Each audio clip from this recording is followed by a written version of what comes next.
রাধে রাধে। ওম শ্রী পরমাত্মে নমঃ। শ্রীমদ্ ভগবদ গীতা দ্বিতীয় অধ্যায় 21 প্রথম শ্লোক। বেদ বিনাশনম নিত্যং এনমজবয়ং কথং সপুরুষ পার্থ কথং জায়তি হন্তিকম। এই শরীর কখনো নাশ হয় না, এর কখনো কোনো পরিবর্তন হয় না, এ কখনো জন্মায় না এবং এ কখনো কোনো প্রকার ন্যূনতা হয় না।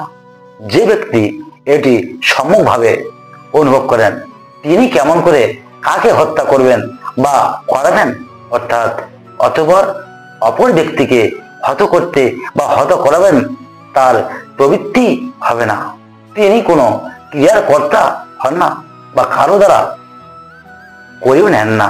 ভগবান এই স্থানে শরীরকে অবিনাশী, নিত্য, অজ এবং অব্যয় বলে তাকে 6 প্রকার বিকার রহিত বলে জানিয়েছেন। রাধে রাধে।